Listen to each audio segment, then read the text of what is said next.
नमस्कार,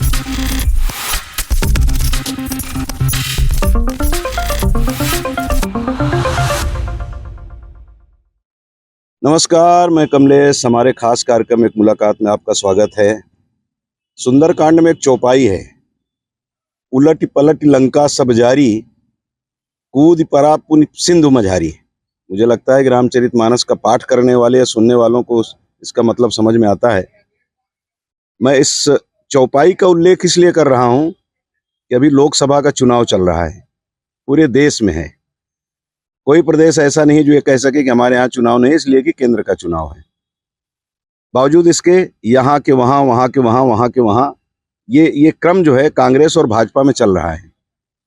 भारतीय जनता पार्टी पूरी तरह से कोशिश कर रही है कि कैसे भी वो 400 सीटों से पार जाएं। इसके लिए उन्होंने उनके जितने भी दिग्गज हैं सबको यहाँ से वहाँ, वहाँ से यहाँ कर दिया है। भारतीय जनता पार्टी के उत्तर प्रदेश के उपाध्यक्ष, विधान परिषद के सदस्य और सारी जिंदगी अपनी भारतीय जनता पार्टी को समर्पित करने वाले श्री विजय बहादुर पाठक जी इन दिनों छत्तीसगढ़ प्रवास पर हैं। वो कोरबा में हैं, लोगों से मुलाकात कर रहे हैं। उनका प्रयास है कि ज़्यादा से ज़्यादा लोग सरोज पांडे जी को जिताने में अपनी तन मन धन से भूमिका निर्वहित करें। आज इत्तफाकन हमें भी मिल गए हैं, तब उनसे ही चर्चा कर लेते हैं कि आखिर उलट पलट में आपको कोरबा ही या छत्तीसगढ़ ही क्यों भेज दिया गया पंडित जी?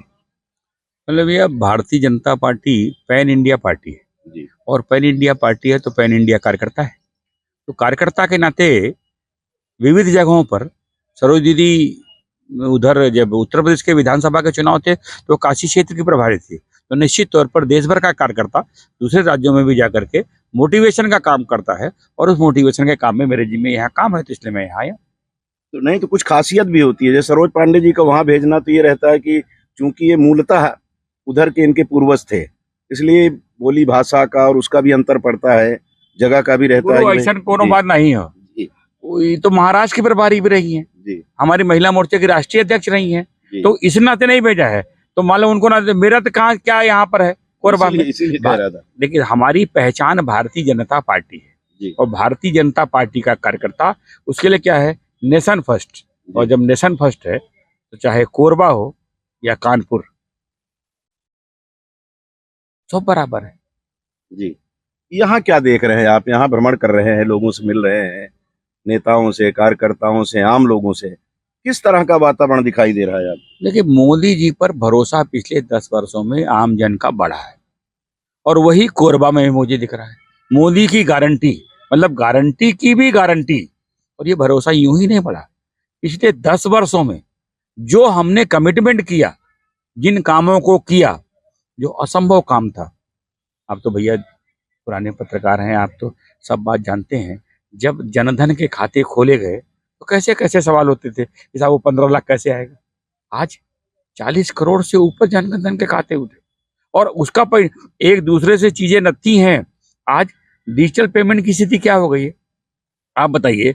किसी बिना प्रशासनिक तंत्र के प्रयोग किए लोगों की जरूरत बन गई है डिजिटल पेमेंट। और जिस भारत में लोग नेट की सर्फिंग के लिए तरसते थे, आज वहाँ डिजिटल पेमेंट की स्थिति है और विश्व में रिकॉर्ड बना रहा है। अगर भारत के लोग हैं तो सबने अपनी उत्कंठा से उसको स्वीकार किया। उसी तरह से इस देश में योजनाएं क्या बनती थी? योजनाएं बनती थी कि साहब अमुक के लिए बनेंगी। मोदी ने क्या कहा? सबका साथ। 10 वर्षों के इतिहास में केंद्र सरकार की एक योजना कोई बताए जिसमें जाति के आधार पर, मजहब के आधार पर, समूह के आधार पर भेद किया हो। जब कहा सबका साथ तो सब माने समाज का, जो दीनदयाल जी की कल्पना थी कि अंत्योदय, समाज की अंतिम सीढ़ी पर खड़े व्यक्ति का उत्थान, उस काम को मोदी ने करके दिखाया। और आज स्थिति यह है कि सबको मकान, सबको गैस का कनेक्शन, सबको बिजली और निश्चित तौर पर रोजगार एक प्रमुख स्थिति है। उस रोजगार में सरकार बहुत लोगों को नौकरी नहीं दे सकती है, लेकिन सरकार रोजगार के संसाधन उपलब्ध करा सकती है, रोजगार को प्रेरित कर सकती है। इस दिशा में भी काम जी, मतलब प्रत्यक्ष परोक्ष रूप से रोजगार की बात आती है। लोकल मसाइल भी होते हैं, लोकल समस्याएं भी होती है। छत्तीसगढ़ में किस तरह की समस्याएं आपको समझ में आ रही है?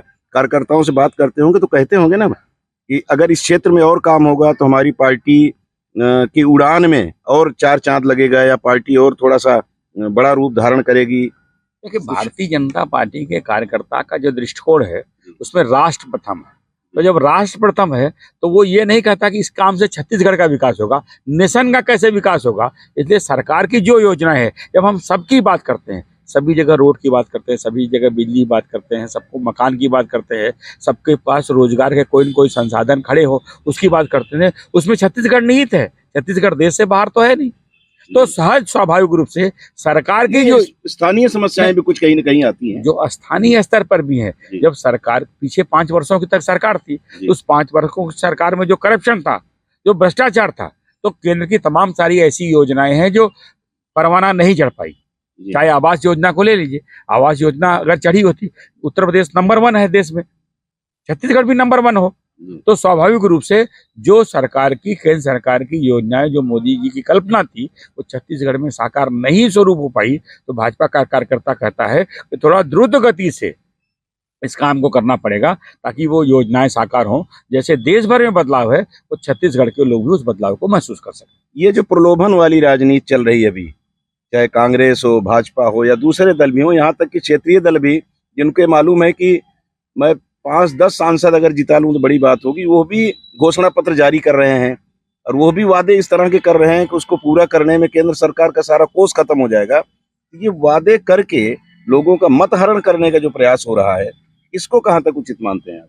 जनता सब जानती है, बहुत ज्यादा वादे, जनता सब जानती है, सब समझती है। जैसे हमने कहा कि 70 वर्ष के ऊपर के जो लोग हैं उनको भी आयुष्मान कार्ड योजना से आच्छादित कर देंगे। तो स्वाभाविक रूप से जो समाज का बुजुर्ग वर्ग है उसके लिए इलाज की जरूरत होती है, तो उन योजनाओं से, यानी सबका स्वास्थ्य, सबको शिक्षा और सबको सुरक्षा सरकार की प्राथमिक जरूरतें हैं। और उन प्राथमिक जरूरतों के नाते जो जिम्मेदारी है, उस जिम्मेदारी का निर्वहन करते हुए हम बात करते हैं। लोग इसको ये देने की बात कर रहे हैं, हम देने की बात नहीं कर रहे, हम तो कर रहे हैं सबको। हमने कहीं नहीं कहा कि इनको देंगे। जब हम सबकी बात करते हैं तो हमारे एजेंडे में है कि भारत विकसित हो, और विकसित भारत बनाना है तो विकसित छत्तीसगढ़ बनाना है, और विकसित छत्तीसगढ़ बनाना है तो फिर से मोदी जी को 400 पार कराना है। विजय जी, चूंकि आप उत्तर प्रदेश से और छत्तीसगढ़ में बैठ करके हम इस समय बात कर रहे हैं, छत्तीसगढ़ का और उत्तर प्रदेश का बड़ा प्रेम का रिश्ता है। भगवान राम का ननिहाल, भगवान राम का वो घर, जहाँ वो 14 वर्ष में 12 वर्ष दंडकारण्य में रहे, वो यही इलाका है जो 10 वर्ष के आसपास जहाँ व्यतीत किया उन्होंने। इतनी समानता होने के बाद भी कई बार छत्तीसगढ़ और उत्तर प्रदेश में थोड़ी सी कहीं दूरी महसूस की जाती है राजनीति के कारण। अंदर के हैं, बाहरी हैं, ये सब बातें भी जब होती हैं तो मन थोड़ा सा दुखी होता है। इसको पाटने की क्या कोशिश होती है? क्योंकि भारतीय जनता पार्टी राष्ट्रीय पार्टी है, ये कह सकते हैं कि अंतर्राष्ट्रीय स्तर पर भारतीय जनता पार्टी ने अपनी जो एक खास पहचान बनाई है, उस पहचान में कहीं ना कहीं ये दाग लगता है कि भाजपा का कोई नेता अगर अंदर बाहर की बात करता है तो। भैया, आप तो पुराने पत्रकार हैं, जानते हैं कि भारतीय जनता पार्टी और यह पूर्व में भारतीय जनसंघ, हमने जो अपना विकास किया, एक दूसरे के से व्यक्तिगत संपर्कों के आधार पर खड़े करते, आज हम जो ये वटवृक्ष बने हैं उसका मूल क्या है? व्यक्तिगत संपर्क और संवाद। जब हम पैन इंडिया की बात करते हैं, पूरा भारत एक है। और भारतीय जनता पार्टी, हम अपनी 600 अवस्था में, भारतीय जनसंघ की स्थापना हुई थी 600 अवस्था में, हमने अपने राष्ट्रीय अध्यक्ष को कुर्बान किया। किस लिए? कि भारत एक रहे, जम्मू और कश्मीर में लोग जाएं, 370 की समाप्ति हो, और जम्मू कश्मीर में जो एक देश एक निशान की बात हम करते थे, उसको लेकर हमारे राष्ट्रीय अध्यक्ष का बलिदान हुआ है। तो हम तो पूरे भारत को एक बात करते हैं। जो लोग तोड़ने की बात करते हैं वो छोटे छोटे समूह बात करते हैं। हम भारत के रहने वाले हैं और भारत में ही छत्तीसगढ़ है।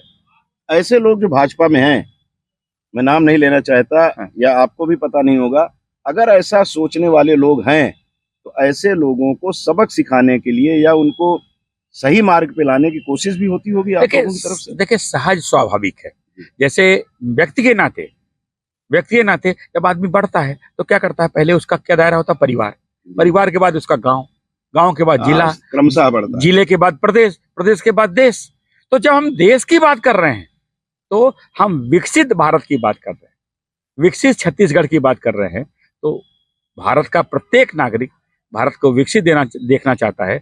भारत का प्रत्येक नागरिक छत्तीसगढ़ को विकसित देखना चाहता है और छत्तीसगढ़ का प्रत्येक नागरिक कोरबा को विकसित देखना चाहता है। कोरबा के बाद आएंगे फिर मोहल्ले का। तो निश्चित तौर पर यह सहज स्वाभाविक है विकास, और निश्चित तौर पर नीचे से विकास होगा तभी तो भारत विकसित होगा। जी जी। राम उत्तर प्रदेश में छत्तीसगढ़ में कितना चल रहे हैं? चुनाव की बात कर रहा हूँ। नहीं, राम आराध्य हैं, राम हमारे आराध्य हैं। जी। जिनके लिए वो चुनाव का विषय होगा उनके चुनाव के विषय होंगे। हमारे लिए पहले भी आधार थे।